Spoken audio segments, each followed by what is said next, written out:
Hey y'all, so let's talk about braids as a protective style because I notice the black community is somewhat turning on braids as a protective style, and I'm not liking that.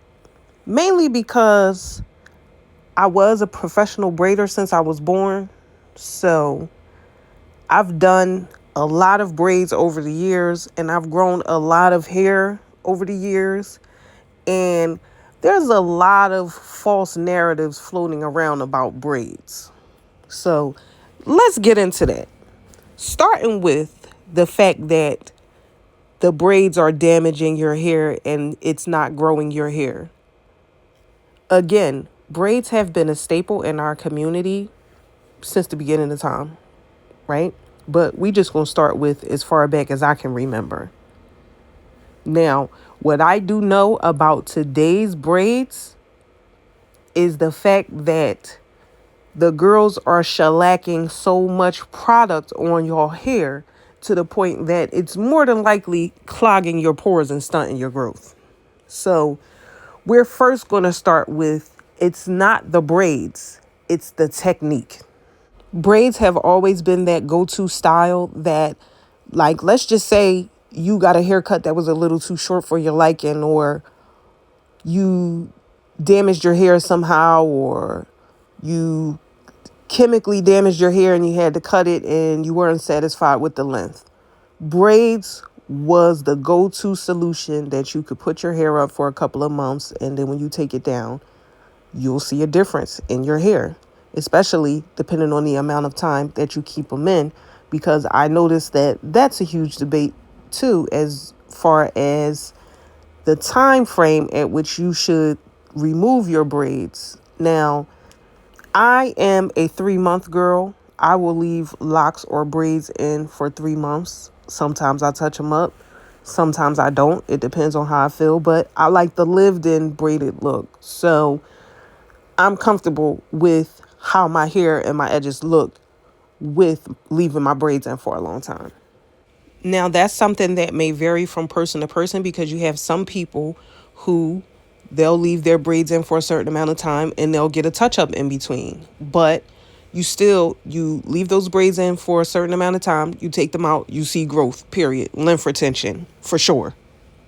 Back in the day, we didn't have that root breakage or that breakage around the parting area because we didn't tuck our natural hair. We didn't tuck our hair to hide or blend the color in so that you didn't see the natural hair color outside of it showing at the root. The installation process is what's causing the breakage at the root. If you doing too many twists and too many knots to get that hair attached to the braiding hair, and you're manipulating that hair all different kinds of ways, once the person that's wearing the braids go to manipulate their hair and flip it from side to side, and you lay on it and everything else that you're doing, it's going to break your hair because your hair is already pulled in so many different directions. So again, that is an issue created by the stylist. The trimming of the flyaways, of course, a lot of the flyaways, a lot of times is going to be your natural hair. We slick those down. We do not cut them. Again, if your hair looks shabby after you take the braids out, that's because more than likely the braider trimmed up and down with the scissors and cut a whole bunch of slices in your hair. That's why your hair is looking crazy. Box braids need grease. Cornrows need grease. I don't care who you are. If you're black, if you're getting your hair braided, some type of blue magic need to be getting slapped on that hair because that's what protects your hair from the synthetic hair. Doing interlock to extend the life of your knotless braids is going to result in root breakage.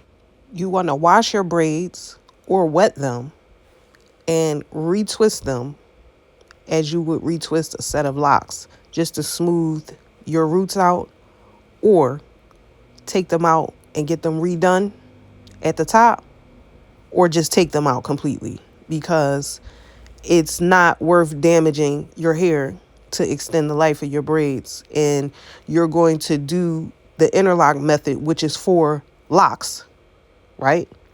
You're going to do the interlock method, and then you're taking that out. That's not meant to be taken out. So again, that is a bad move. That is on the stylist or the person who decides to do that technique. You're not supposed to be doing that with box braids.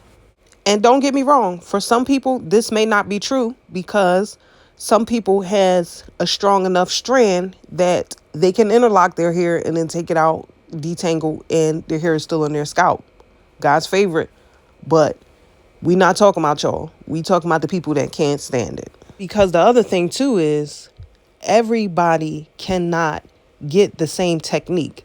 Like the girls with thicker hair and the girls with finer hair, they need two different braiding techniques.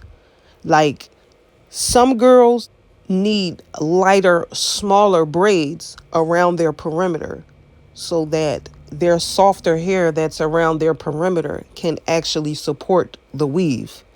If you're over braiding your hair, which is putting more weave than your hair can actually support, that's another way to end up breaking your hair from the root. Another thing that I've heard of recently is the girls are losing hair from the dip. Now, if you're dipping your braids, I don't know what it's like. So I personally can't speak on that as a braider because I've never put somebody's natural hair into scalding, boiling hot water because there was no reason to. Like, why? The hair gets dipped to silken out the braids and seal the ends. So why would I be dipping your natural hair? The point I'm trying to make is we ain't have all these problems back in the day. Go find you somebody that was braiding in the 90s and make that your permanent braider because they probably know a little bit more about maintaining your hair and doing professional braids than the newer generation with all of these new techniques that are destroying your natural hair. It's not the braids. And I'm going to say it again.